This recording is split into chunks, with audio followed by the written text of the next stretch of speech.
accessors, properties, attributes, and one more option. Yesterday we discussed constructor, how we can work with the constructors, and what is difference between a property and a method, and what are accessors, and what is a constructor generally. So as we discussed yesterday, that constructor is a special type of subroutine. So it comprises of the tasks that are executed automatically, that are performed automatically according whenever an object is created. So one example I showed you. Now one more important is constructor. Constructor can be parameterless, or constructor can be parameterized.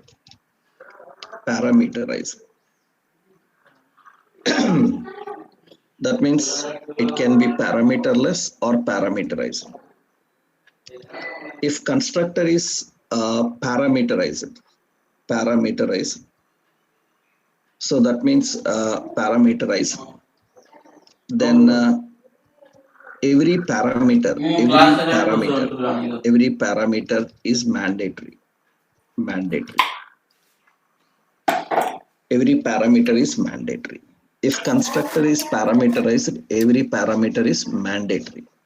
For example, see here, I am creating a simple example class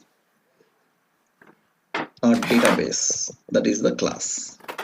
In the database class, we are creating a constructor. Constructor is defined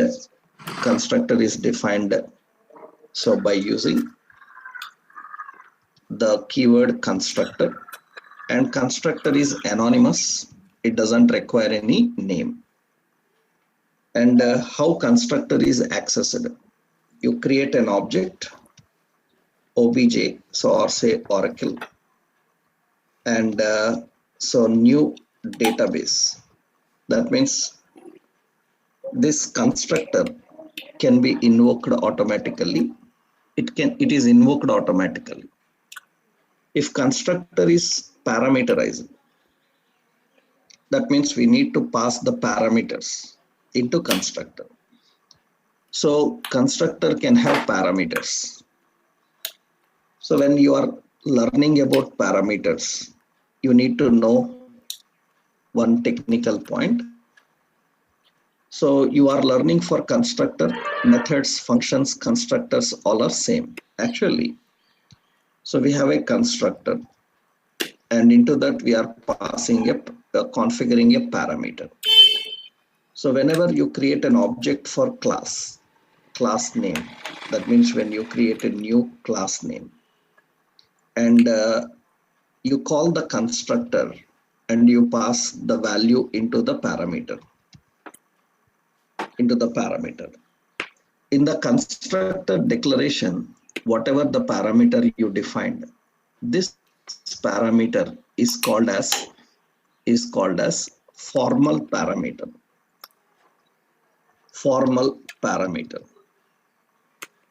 And when you are passing value, so this parameter is called as, that means this is called as when you are calling the function. So when you are accessing and passing the value, this is called as actual parameter. So formal parameter is in the declaration, and actual parameter is while passing the value. So that means our constructor is automatically executed. Constructor don't have parameter. I will give a parameter called a db name. So, and here I will define. So document dot write. I will write here connected to, and DB name. So that DB name we will access here. So connected to that DB name, whatever the DB name they pass. So now constructor is parameterized and you have to pass the parameter. If you are not passing the parameter, then it will return undefined. You can see that this is going to return undefined. It is going to return undefined. So it returns undefined. You can see it says undefined. Undefined. So it's important for us to pass the parameter into it. So that means parameter is passed while allocating memory for the class. Here we call the constructor, and into that we pass the parameter. So the parameter I am passing here some oracle. That is the parameter. And this is actual value. This actual value is passed into the formal value. And you can see it says connected to oracle. So every parameter you define in a function or a method or a constructor. Remember, I am telling you about constructor, the same for methods and the same for functions also. So constructor is defined with the parameter, and the constructor parameter so is mandatory. We have to configure the same for that mandate. So every parameter is mandatory, and the constructor can have multiple parameters. So you can define, here we are having one parameter. A constructor can be defined with multiple parameters. For example, so DB name, and here I am defining so multiple values. For example, DB name and database, like this. So here I will write two parameters, like suppose data source and database name. Data source and database, two parameters are there. And here I am writing connected to data source, and that is connected to data source, or and in the next line, database is, and we will access that database. That means there can be multiple parameters, more than one parameter. In that case, we have to pass those parameters. One is data source and employees DB. That is the second one. First value will be passed into first parameter. Second value will be passed into the second parameter. And you can see, so it is going to display connected to Oracle, database is employees DB. So we can create, so we can configure this in several ways. That means a constructor can be parameterless, can be parameterized. You can have one parameter, you can have multiple parameters. Not only that, a constructor can have array type parameter. A constructor can have array type parameter. Because in interviews, they ask all these different techniques. That's the reason you have to know that. Constructor can have array type parameter. Array type parameter means into the constructor. So here we can pass, suppose tables list. So that means this is array type parameter. I want to print that tables list. So that means I will just put, this is an array. We are expecting an array here. Remember, you don't need to write anything like square brace or anything because this is formal parameter. Formal parameter means just you need to define a reference name. In that reference name, you can create anything. You can store anything. You can store a number, you can store a string, you can store an object, you can store an array, you can store anything inside it. Now it is, we are assuming that it is an array. Then we will write a for loop for var item of tables list and we will print them. So document.write item, so plus br. So now here into this, we have to pass an array. That means now constructor is expecting an array. How you pass array? Generally to pass array, there are so many techniques. You can use a square brace. And directly here we can say products. So categories, and employees like that. So you can directly configure an array like this. And this is passed into this table list. And we are accessing and performing an iteration and using. So a parameter can accept an array. So then how do we pass array? This is one method, how you pass array. You can see that it is accepting it. You can pass in another way. You know already, we can use new array. And into that array, we need to pass all these values. We can configure in this way also. Suppose I am writing here categories and products, something like this, only two. We can use simple meta character or we can directly pass like this. And I will save this. And you can see that's also working fine. There is another technique. So what you can do is here, you can create an array separately, like var some tables is equal to an array. Into that categories, and into that products like this. And this you can pass into the constructor tables. There are so many techniques.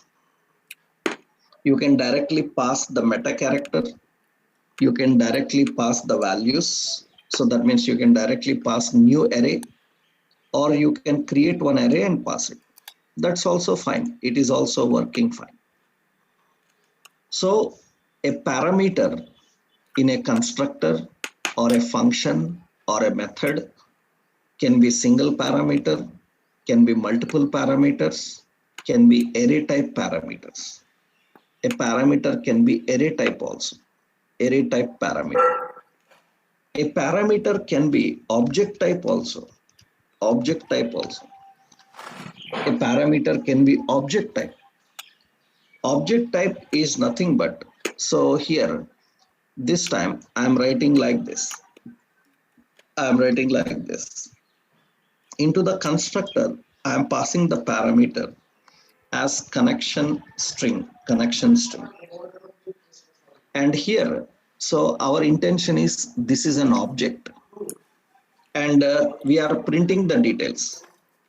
That means for var item, for var property in connection string. You know how to access the keys and values. So property in connection string, I am printing document.write. I am printing the property name. So the property name, and I am printing the value. That means connection string of property name, property. This is the technique already we learned, how to read the keys and values from an object. How we can read the keys and values from an object, we discussed that. So this is so an object. We are expecting an object. That means now we are creating LET Oracle is equal to new database, and here it is expecting an object now, and object is passed in flower brace, is passed in flower brace. That means here we are defining. So data source, data source, data source, and into the data source we are defining some value. Data source is some Oracle. So another one, comma, user name. So that is Scott, like this, and password. So that is Tiger, like this. So we are configuring and we are defining an object into it. We are passing an object into it. So that means now the constructor or function or method can have an object type parameter. Object type parameter. Now we have to pass an object. Same like array.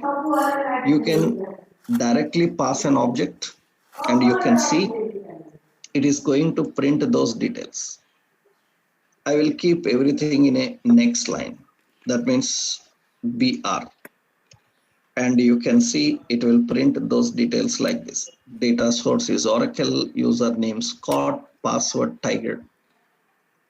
That means you can pass an object as parameter. Object as parameter. So formal parameter can be any type. It can be number type, it can be string type, it can be boolean type, it can be array type, it can be object type. Even it can be function type also.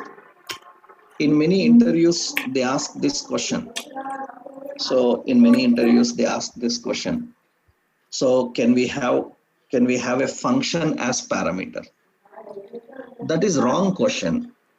You cannot have a function as parameter. Having function as parameter is wrong. That is, you can pass a function into parameter. Don't say that can I have a function in parameter. Already I told you that many times the question like, can I use a function inside the parameter as parameter? That means what you are saying? You are saying that you will write a function here. That is wrong. These are formal parameters. Formal parameter just only reference name. In that reference name, you can pass a function also. That means here, though it can have a function parameter also. But don't think that you are writing a function here. That means I am writing two parameters. One is success, another failure. These are parameters. Now, another option is password, success, failure. Three parameters are there. Now, our intention is the first parameter is password, and the second parameter is success and failure. Password is a string, and if password is correct, success function will execute. Success is a function, failure is a function. All are written with a simple term only. Don't think that success is written like this. That's wrong. Formal parameters, they must have just a name. In that name, you can store anything you want. In the name, you can store anything. You can configure anything. It can be array or string or anything. That means here, I am writing if password is equal to tiger, then what will happen? Success function will execute. Else what will happen? Failure function will execute. That means now while calling them, we will designate them as functions. That means if password is correct, then one function will execute.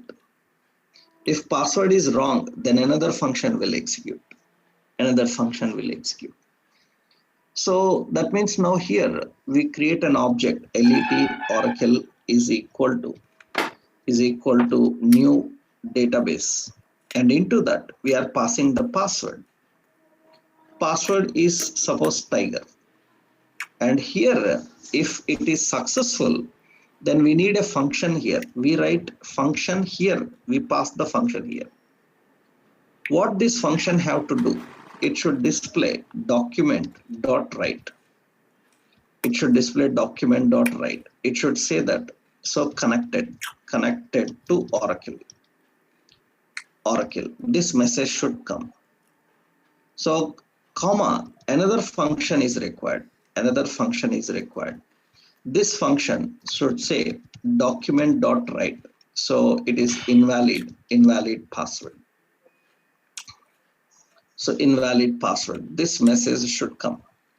That means you are creating a constructor so which can have functions as parameters.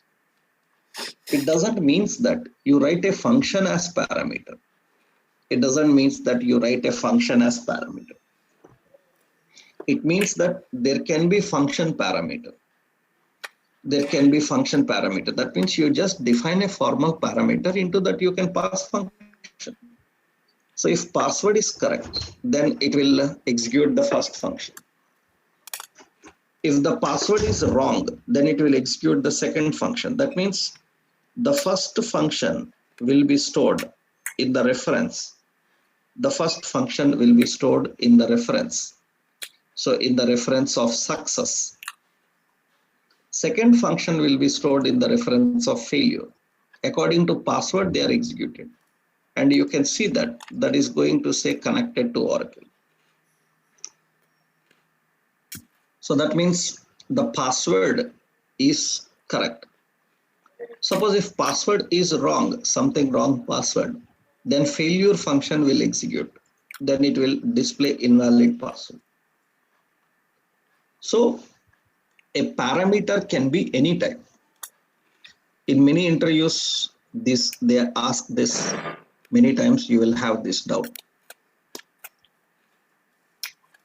So like, can I have a function as parameter? Can I have an array parameter? You can have anything. But remember, formal parameter is not written like a function, is not written like an array, is not written like a number. So usually formal parameters are just defined. They are just defined with a reference name. In that reference name, you can store anything. So that is important. You can have a function also. Not only that, actually parameters can be defined with the constants, with the static values. Parameters can be defined with constant values, or you can simply say parameters can be initialized with value. Parameters can be initialized with value.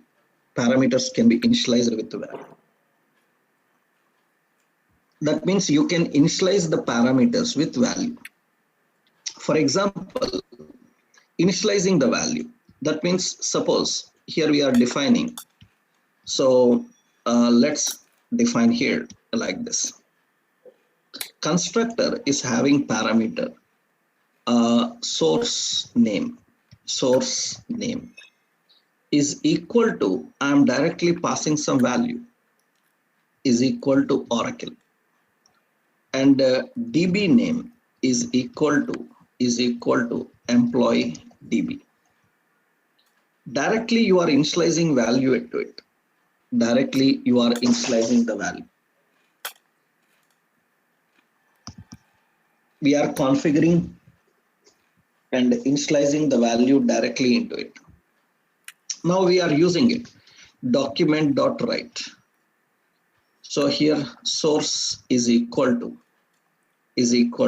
source is equal to source name, and in the next line database is equal to, so DB name. We are defining in this way. Now you create an object, LET Oracle is equal to new database, and here I am not calling the constructor. I am not passing the value into constructor, but constructor is expecting parameters. But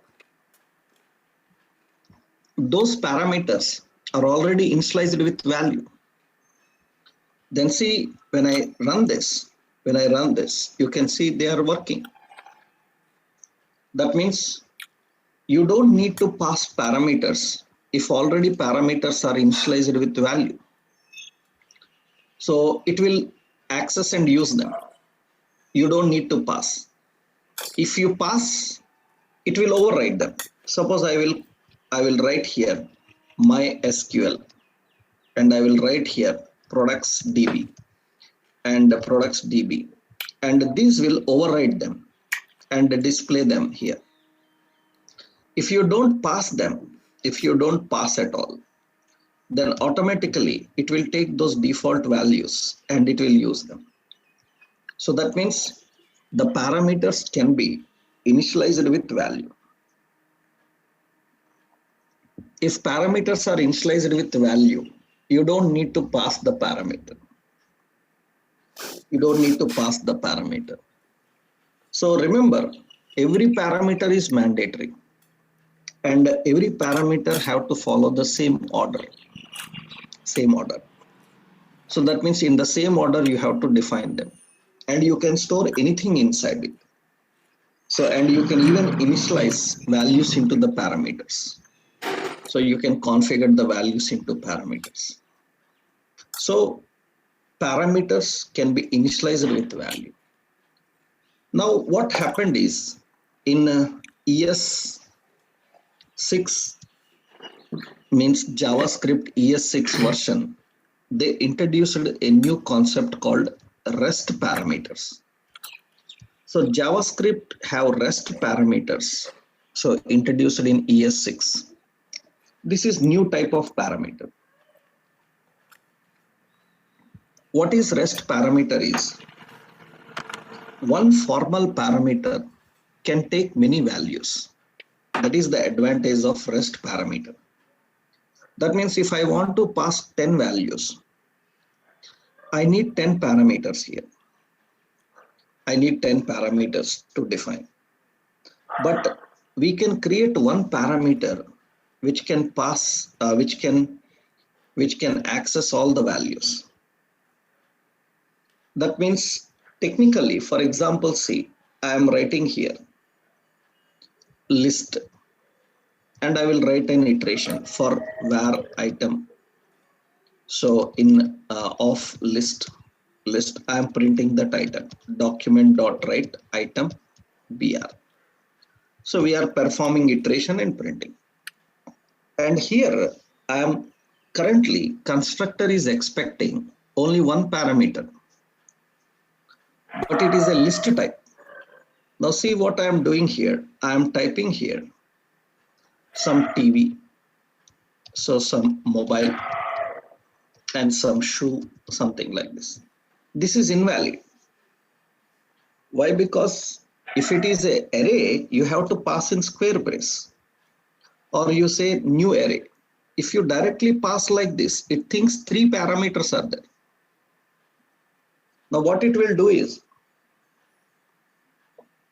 it can pass only the first one into this list. It can pass only this first one into that list. So these are not considered as array. Why? Because array means you have to define square brace. If you are not doing that, then only the first one will be used in this list. So that means formal parameter is currently accepting only, formal parameter is accepting only one value. And you can see that it will print that TV like this. That means it is not passing all those values. Now in JavaScript, they have introduced REST parameter. REST parameter is here. REST parameter is defined with 3 dots, dot, dot, dot. So for any number of values, 3 dots only. For any number of values, 3 dots only. That means dot, dot, dot is a REST parameter. It indicates that under one name, it can collect all your parameters, values. That means now this REST parameter can accept all your values, all your values. So now I will save this. I will save this. You can see it is working fine. That's good. That means one parameter can collect all values. But remember, this is not array type. This is not array type, but it contains multiple values. If it is not array type and it is containing multiple values, then obviously it is not array type and it contains multiple values. Then obviously you can access them. And obviously we can access and use them. We can access and use them. So that means here the point is you can access and use them by using an iteration. You can do that by using and configuring through an iteration. So that we can do. Initially, this is REST parameter. And REST parameter allows to configure only one parameter that can take multiple values. But some restrictions are there.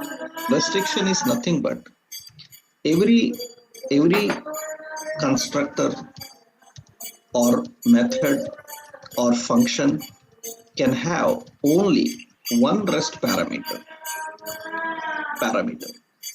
And another point, REST parameter must be the last parameter. That means every function can have only one REST parameter. Every function can have only one REST parameter. That means I cannot write another dot, dot, dot and a new list, another. There cannot be another REST parameter. There can be only one REST parameter. And another point, REST parameter must be the last parameter. That means, so you put comma, some count, and we want to print that count. So document.write. So count is equal to whatever the count they pass. We are printing it. And we are passing that count also at the end. So at the end, we are passing the count 10. But important here is, so when you are passing parameters, so REST parameter must be last one in formal list. There cannot be any another parameter after that. So you see here, I refresh, it's not working. Let's go to debugger.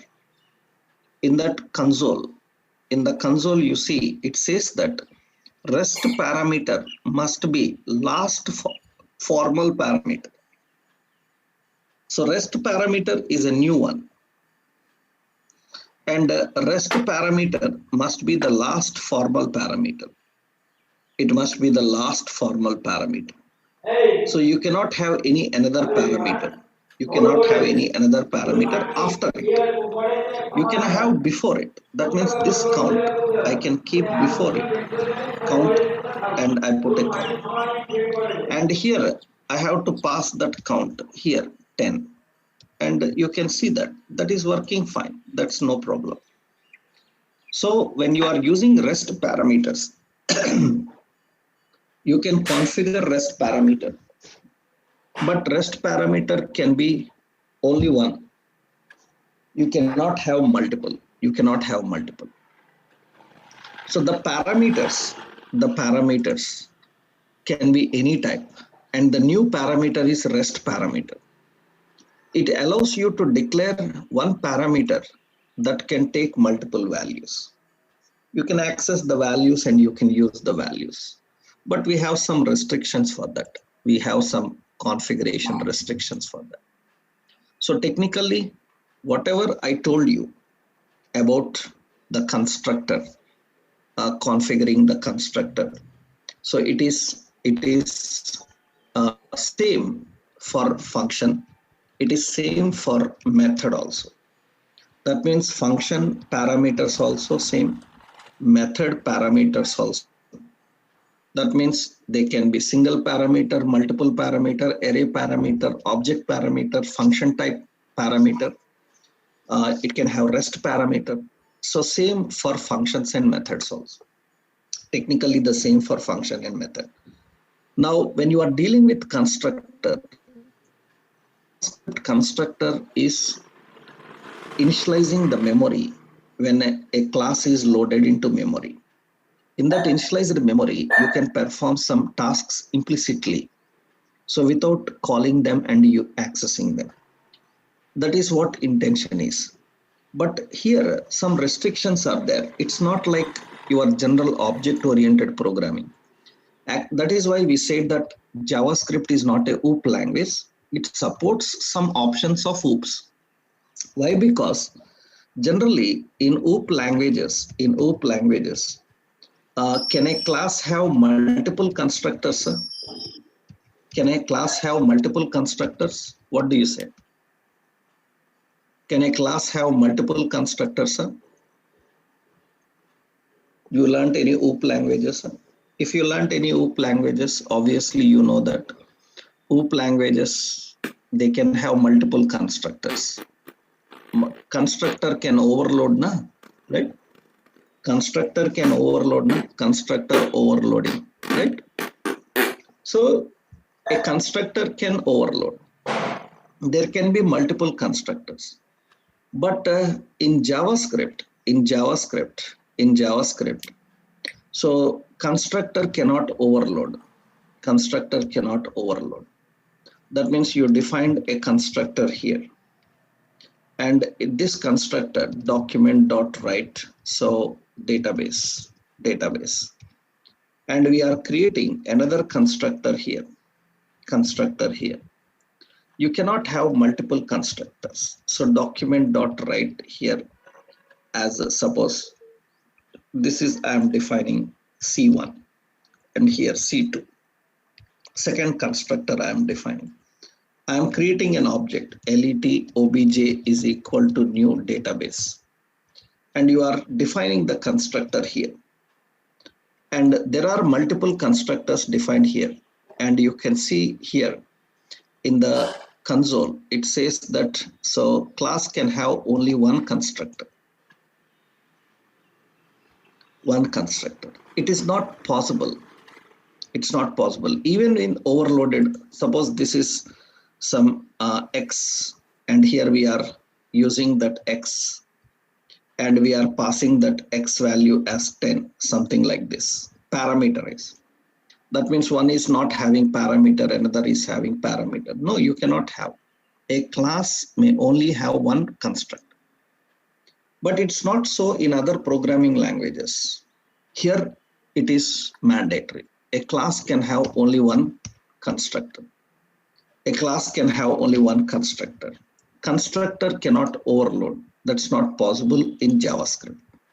That is the reason it have limitations in OOP. It has some limitations in object-oriented programming. So constructor cannot overload. There cannot be multiple constructors. Another point, in several programming languages, I think you know that constructor can be static. Am I right? Static constructor can be there. So if you have learned some programming languages, what do you say? So in several programming languages, constructor can be private also. Am I right? Private constructors also will be there. Am I right? If you have learned any object-oriented programming, you might have learned that. But JavaScript doesn't support them. Generally, why private constructor is used? Can you tell why private constructor is used? Why private constructor is used? Any idea? Why private constructor is used? Any idea? So private constructor is used for a different purpose actually. Private constructor is used to prevent the class from creating an object, good, and not only that, from extensibility also. From creating an object and from extensibility. That means from extending the class also. Creating an object and extensibility. Extensibility means it will not allow to extend. It will not allow to extend the class. Extend the class means inheritance. Understood? It will not allow to extend the class. Inheritance also not supported. It is not allowed to extend the class. So that's what actually the point about private constructor. And JavaScript cannot have private constructor or static constructor. It can have constructor. You cannot use the private like terms here. You cannot use private. It cannot be used here. So, but it is possible in general object-oriented programming, right? That is the reason we have limitations here. We have limitations. And another important point is, while learning about constructors, you should know another concept here is actually, so a class can be extended. A class can be extended. When a class is extended, that means the existing class is called as superclass, is called as superclass. Newly created class is called as derived class. So a class can be extended, and when you are extending, remember this point. So when you are extending a class, the derived class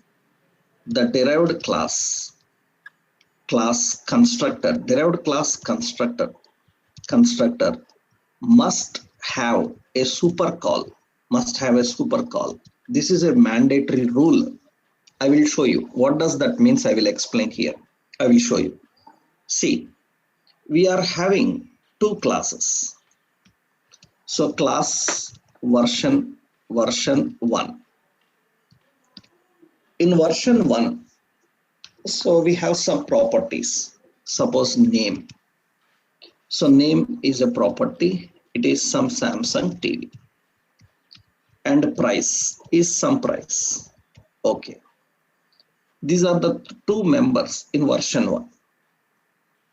And it is having a constructor. It is having a constructor. Class is having a constructor. In the constructor, so we defined, so document.write. So this is version 1. In that we have some members. Now I am creating another class, version 2. Currently, this version 2 also have a constructor, and this constructor is having document.write. So version 2, it is having version 2. So br. Okay, and in this we have one additional details. In stock is true. That means in version 2, so we extended one more functionality to the product, and another like shipped to some Delhi, like this. That means to version 1, it has 2 features. In version 2, we extended them. 2 more features added for product. But remember, currently these 2 classes are independent. They don't have any relation. Now version 2 is extending version 1. So that means it is an extension to that existing class. That means we don't want to disturb the existing class. Without disturbing the existing class, we want to access the members of that class in the second class and use them. Then what you can do is we can use the word extends. That means extends. So version 2 extends version 1. It is extending version 1. When version 2 is extending version 1, you can see here. So that means the members of version 1 are accessible here also. We created an object, let obj is equal to new. We created an object for version 2. But observe carefully. We have a constructor in both classes. We have a constructor in both classes and both have a relationship. If classes have a relationship, then the derived class, version 2 is derived class. Derived class cannot execute its constructor without the base class constructor. In object-oriented programming, remember this rule. In any object-oriented programming, first base class constructor should execute, then followed by derived class constructor. Currently, you are calling derived class constructor without calling the base class constructor. Then obviously, when I run this here, version 2 is coming. Observe carefully. You will find an error in the console. It says that, so reference error, must call super constructor in derived class before accessing the object. It is mandatory. In any object-oriented programming, a derived class constructor cannot be executed so before the super class constructor. So it is mandatory. It is mandatory that you have to first execute. It is mandatory that you have to first execute the superclass constructor, then followed by derived class. Here you are directly executing the derived class constructor. It is not possible. That means every derived class constructor must have a super call. Must have a super call means in this constructor, you have to call the superclass constructor by using the keyword super. By using the keyword super, we can call the superclass constructor here. That means before it executes the derived class constructor, the superclass constructor will execute, then the derived class constructor. That is correct as per the rules. That is correct. That means when you are using the constructors, you should know this rule very much. In every object-oriented programming language, so any programming object-oriented, so superclass constructor is called first, then followed by derived class. Even when you create an object for derived class, currently you create an object for derived class, but derived class constructor cannot access so directly. It should call superclass constructor. Remember, if it is having relationship, if the second class is not having any relationship with first class, then your wish, you can call anything. But if you are maintaining relationship between classes without calling the superclass constructor, you cannot call the derived class constructor. In the output, it may show you, but technically it is error. It is error. Why? Because you cannot call it. Now it is no problem. How to call the superclass constructor in the derived class? By using super keyword. By using the super keyword, you can access the superclass constructor and use in the derived class. So while learning about constructors, this is important. That is the reason for so many points actually. That is the reason. So multiple inheritance is not supported. I will tell you. For that, we need to understand about inheritance. What is inheritance? Inheritance and how we can use inheritance in object-oriented programming. So first, you have clarity on the constructors and all the points about the parameters and constructor parameters, configuring them. That is important. Now we have two more options to understand. That is inheritance and polymorphism. Polymorphism. What is inheritance and what is polymorphism? So then some rules you will learn about programming that we will see in our next session, right? Tomorrow we will see. So by tomorrow, we will finish our JavaScript. By tomorrow, we will finish our JavaScript. Then we will go into jQuery now. So we will see jQuery. Now jQuery will take just 2-3 days only. Why? Because if you know JavaScript, jQuery is very simple. In jQuery, you will learn Ajax, how to handle Ajax interactions and calls. We will see that, right? So tomorrow we will finish the JavaScript concepts with inheritance polymorphism, and we will continue with jQuery now. Okay.